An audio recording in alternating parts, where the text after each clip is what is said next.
नमस्कार दोस्तों, स्वागत है आपका आपके अपने YouTube चैनल जीएस जीनियस में। जैसे कि आप स्क्रीन पर देख रहे हैं, आज का हमारा जो करंट अफेयर्स का टॉपिक है, India fires long range hypersonic missile.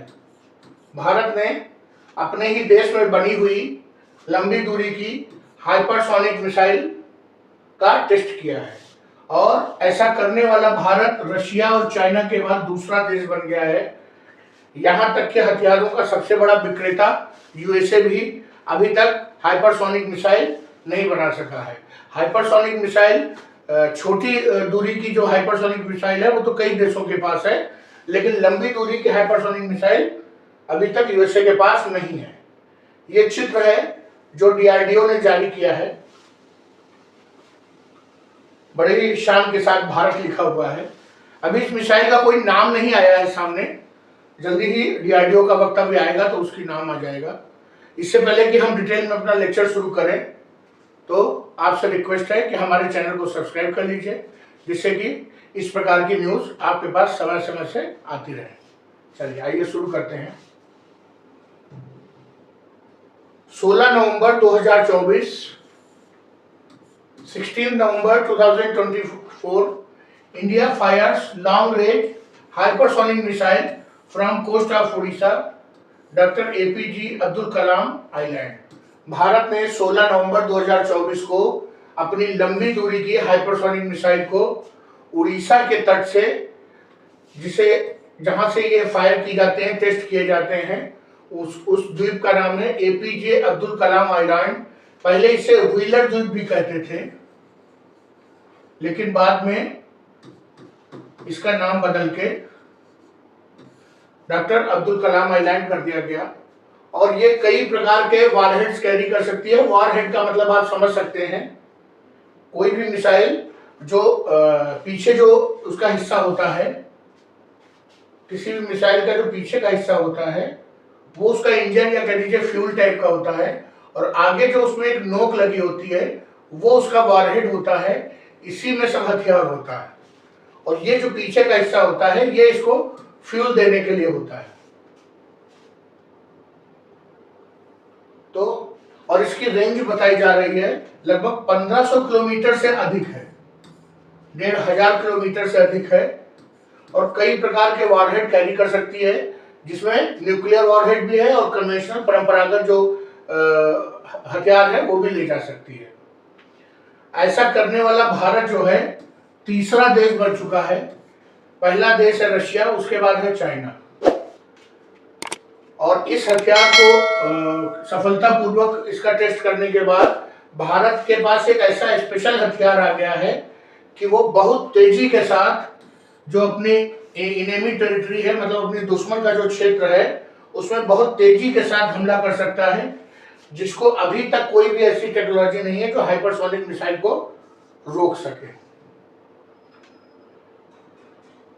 हमारे रक्षा मंत्री राजनाथ सिंह जी ने इसको देश के लिए एक ऐतिहासिक पल बताया और कहा कि इससे जो देश की जो सुरक्षात्मक क्षमता है उसमें वृद्धि हुई है। वैसे तो ये जो मिसाइल है ये एक अटैकिंग मिसाइल है, लेकिन जो भी मिसाइल डेवलप की जाती है वो एक प्रकार की सुरक्षा कवच प्रदान करती है, क्योंकि जो सामने वाला दुश्मन है वो इस बात से हमेशा डरा हुआ रहता है कि ये जो रिटेलिएट करेंगे, जो उसके बदले में कार्रवाई होगी, उसमें हाइपरसोनिक मिसाइल भी चल सकती है। कई यूरोपियन कंट्रीज जो हैं, जिसमें कि United kingdom, France, Germany, Israel, USA, ये सब लगातार प्रयास कर रहे हैं लॉन्ग रेंज की हाइपरसोनिक मिसाइल बनाने के लिए, लेकिन अभी तक नहीं बना पाए हैं। भारत में जो इस मिसाइल को बनाया है वो डीआरडीओ ने बनाया है। डीआरडीओ का फुल फॉर्म है defence research and development organisation. पिछले कुछ वर्षों में जो हमारी वर्तमान सरकार है उसने डीआरडीओ, एचएएल और जो इस प्रकार की संस्थाएं हैं उनको इतना अधिक प्रोत्साहित किया है, इतना अधिक फंडिंग किया है कि जो हथियार आज से 20 साल पहले हम बनाने की सोच भी नहीं सकते थे, वो हम अपने देश में बना रहे हैं और बहुत अच्छी क्वालिटी की बना रहे हैं, और बाकी दूसरे देश लाइन में लगे हुए हैं हमसे उन हथियारों को खरीदने के लिए। जहां पहले हम लाइन लगाया करते थे और दूसरे देश हमें देने से मना करते थे, तो हमको अंतरराष्ट्रीय बाजार में दलालों का सहारा लेना पड़ता था हथियारों को खरीदने के लिए। अब आइए देखते हैं ये जो हाइपरसोनिक मिसाइल है इसका मतलब क्या है। Any missile that can carry conventional warhead as well as nuclear warhead, दोनों प्रकार के वॉरहेड वो ले जा सके और कम से कम 5 मैक की स्पीड से या उससे ज्यादा तेजी से जा सके, तो उसे हम क्या कहेंगे, हाइपरसोनिक मिसाइल में उसको कैटेगराइज कर दिया जाता है। 5 मैक का मतलब है कि ध्वनि की गति से 5 गुना तेज। ये लगभग 1220 किलोमीटर प्रति घंटे की रफ्तार से अगर चल सकती है तो हाइपरसोनिक मिसाइल मानी जाएगी। ये जो 5 मैक है ये मिनिमम स्पीड है। कुछ हाइपरसोनिक मिसाइल जो रूस और चाइना के द्वारा डेवलप की गई हैं वो 15 मैक तक उनकी स्पीड है। इसीलिए अमेरिका चाह कर भी बहुत कुछ रशिया और चाइना के खिलाफ कर नहीं पाता। ये एक अकेला जो है क्षेत्र है जहां अमेरिका इन दोनों जो है देशों से पिछड़ चुका है, और पिछड़ नहीं चुका है, कई साल पिछड़ चुका है। जो भारत ने ये टेस्ट किया है, इसका जो इनिशियल डाटा मिला है उसमें उन्होंने कहा कि successful terminal manoeuvres with high degree of accuracy, जो जिस जगह पे इस मिसाइल को हिट करना था बिल्कुल पिन पॉइंट एक्यूरेसी के साथ उसने हिट किया। और जो टर्मिनल मैन्यूवर्स होते हैं वो होता है लहराना। मिसाइल जैसे जैसे अपने टारगेट के पास पहुंचती है तो ये उम्मीद रहती है कि कोई ना कोई डिफेंस सिस्टम, कोई ना कोई रडार उसको कैच कर लेगा, उसको ट्रैक कर लेगा और उसको गिराने के लिए दूसरी मिसाइल फायर हो जाएगी। लेकिन अगर जो मिसाइल है वो हाईली मैन्यूवरेबल है, अर्थात वो लहरा सकती है, तुरंत अपना रास्ता बदल सकती है, उस परिस्थिति में कोई भी मिसाइल उसको ट्रैक नहीं कर पाती है कि वो कहां पे जा रही है। We can hope that in coming years missile will be further developed by extending its range and payload capacity। हम ये उम्मीद कर सकते हैं कि आने वाले दिनों में इस मिसाइल की पेलोड कैपेसिटी भी बढ़ेगी और अभी जो 1500 किलोमीटर की रेंज है वो भी बढ़ेगी, जैसा कि अग्नि सीरीज के साथ हुआ था या ऐसा ही पृथ्वी सीरीज के साथ हुआ था।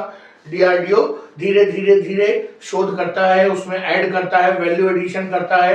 1500 किलोमीटर के बाद अगली मिसाइल 3000 किलोमीटर होगी, फिर 5000 किलोमीटर होगी। इस प्रकार भारत प्रयास करता रहता है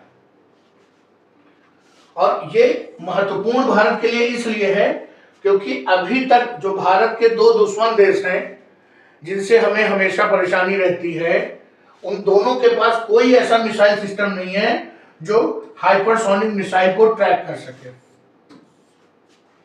इसलिए हमारे लिए ये महत्वपूर्ण है। पाकिस्तान की तो हम बात ही नहीं करते, उनके पास अगर सब कुछ हो तो उनके पास पैसा नहीं है, हिम्मत नहीं है लड़ने के लिए। लेकिन चाइना की अगर बात करें तो उनके पास अभी कोई भी इतना एडवांस डिफेंस सिस्टम नहीं है, मिसाइल डिफेंस सिस्टम, कि वो अब हमारी इस हाइपरसोनिक मिसाइल को टक्कर दे सके। ये पल जो है हाइपरसोनिक मिसाइल का जब टेस्ट सफलतापूर्वक हुआ है, पूरे देश के लिए खुशी का क्षण है। मैं जीएस जीनियस परिवार की ओर से डीआरडीओ के सभी वैज्ञानिकों को और सभी देशवासियों को हाइपरसोनिक मिसाइल की सफलतापूर्वक परीक्षण पे बधाई देता हूं। और ये परीक्षण जो हाइपरसोनिक मिसाइल का हुआ है वो उस क्षण से कम खुशी का नहीं है जब भारत ने पहली बार मिसाइल बनाया था, और ये वो समय था जब कई देशों ने भारत को मिसाइल टेक्नोलॉजी बेचने से मना कर दिया था। और सालों तक लगातार मेहनत करने के बाद भारत ने अपनी पहली मिसाइल का सफलतापूर्वक परीक्षण किया था। ये लगभग उसी की बराबरी का खुशी का क्षण है।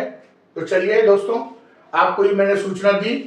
अभी इस मिसाइल का कोई नाम नहीं आया है, इसकी बहुत ज्यादा डिटेल अभी आई नहीं है मीडिया में, क्योंकि जब एक बार मिसाइल फायर कर दी जाती है तो उसके बाद उसका डाटा कई दिनों तक उसको वो रिकवर किया जाता है। वो सारा डाटा एक साथ जो है पूरा प्रोसेस होता है, उसके बाद पूरी चीजें सामने आती हैं और इस तरह की चीजों को बहुत ज्यादा डिस्क्लोज भी नहीं किया जाता है ना, जिससे कि तुरंत मीडिया में हो हल्ला मचने लगेगा और तुरंत चाइना जो है यूएनओ में चिल्लाने लगेगा कि जो है इससे क्षेत्रीय असंतुलन पैदा हो रहा है।